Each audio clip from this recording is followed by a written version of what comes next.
Hey guys, this is Austin with the Inner Gamer. We're here at PAX South, and I'm here with Adam and Adam. Adam, how are you doing? Doing very good. Yeah, doing great. How was the panel? The panel was awesome. Yeah, we had a really great time. It was an awesome crowd.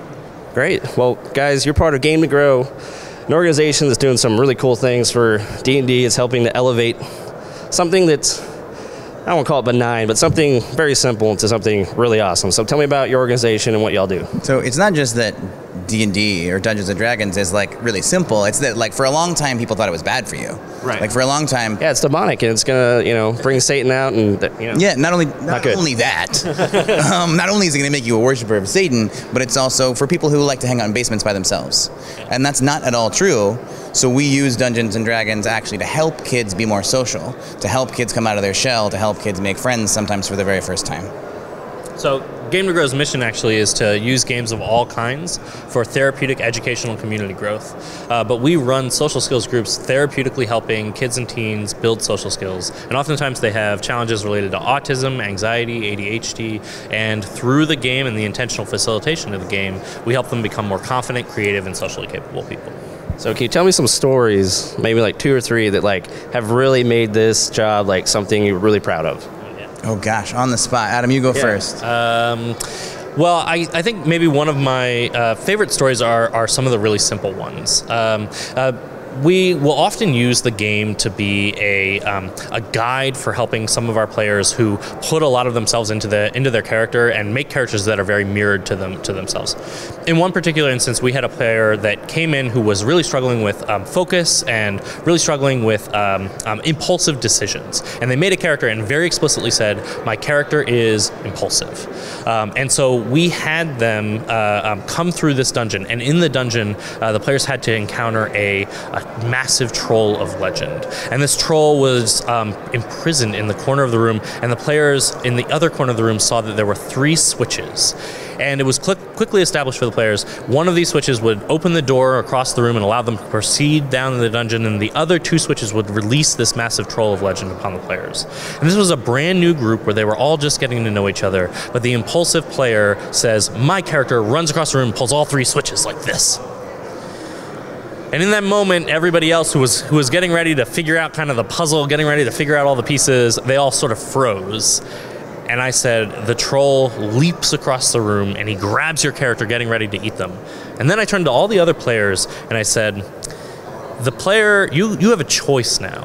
You can choose whether or not your characters would leave this character here to be eaten by this troll, maybe let him loose upon the world to wreak havoc, or whether or not they would try to recapture the troll into the prison and save their teammate.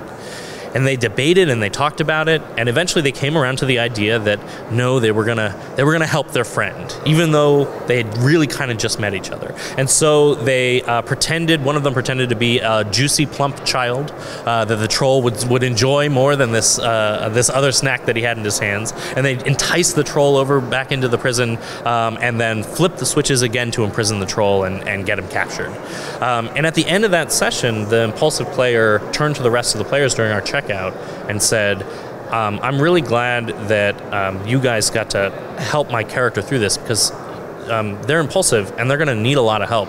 They're going to need a lot of guidance from your characters to help them learn to be less impulsive.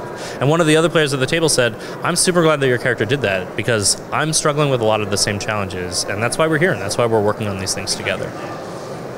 Yeah, it's funny to see that, like, I play D&D with friends and we're just like going around doing stuff, but there's that underlying like dynamics that really don't think about, and I think we all do that in like a subconscious way to help each other. And I think that's amazing that you guys are really focusing on that, pulling it out of people and trying to help them for the better. You guys have another story you can tell us? Yeah, I would say, thinking about that and what you just said about how people play these games with their friends and how that's a huge social connector. We have a lot of our players are very socially isolated, so they come in without a lot of social experience. We think of them not as having not as being deficient in some way, but having like lagging social skills. So they're just working a little bit behind where other kids their age might be.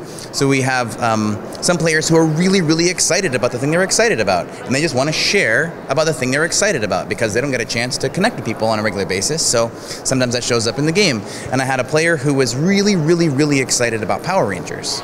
Super excited about Power Rangers, and they were in the maybe middle school, early high school age. So a little old for Power Rangers compared to their peers, but loved Power Rangers. And when they brought it in, their character was all made to be a Power Ranger, basically.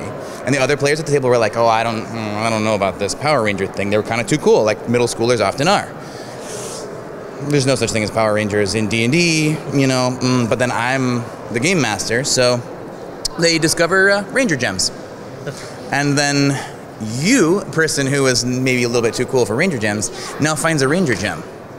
You have to attune to it. Now this is your Ranger Gem, and you can use it to communicate with each other. And so all of a sudden, all these kids, like over the course of several sessions, like you find a red Ranger Gem, and it goes with the tiefling, and he picks it up, and he's like, this is my Ranger Gem. And then they use it, and they literally, the last session we had, they all went, Morphin' time! Yes. You know, and like the kid who's super excited about the Power Rangers now gets to be a part of a group where everybody gets to see what he's passionate about, and like they can let their own issues with Power Rangers and they're too cool go away in the interest of connecting with their peers. And now I have a group of Power Rangers in D&D, and I got to figure out how I'm gonna make a Megazord out of that. Make up some home rules. You got some ideas? I have a few rules. Okay. All right, please stream that. I want to watch it. Okay. Well, guys, thank you so much. You guys are doing great things. Where can everyone find you on the internet? So we have a website, gametogrow.org, where we've got a calendar for upcoming events. We go to lots of cons. We just got announced we're the official charity of Gen Con, so we'll be at Gen Con this year. We're doing a presentation at the Washington Play Therapy Association. We're doing a webinar next week. So find us at gametogrow.org/events.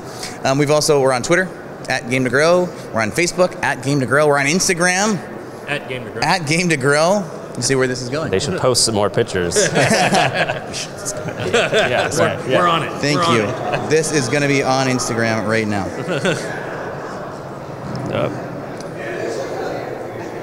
We Heck did yeah. it. There. It's official. It's official now.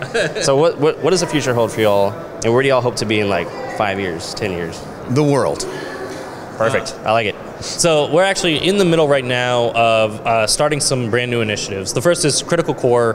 Critical Core is basically going to be a take-home kit for parents and teachers and therapists so that they can get introduced into role-playing games. If they're interested, if they're excited about it, but just don't know where to start, it's going to have a stripped-down set of rules to be a little bit more approachable, a little bit easier to jump into and start playing. But it's also going to have a module and a facilitator's guide specifically aimed at promoting real-world areas of social growth and especially challenges related to autism. So we're working on getting that to Kickstarter right now and getting that up and running. You can join the mailing list and be a part of jumping on that right when it launches at criticalcore.org.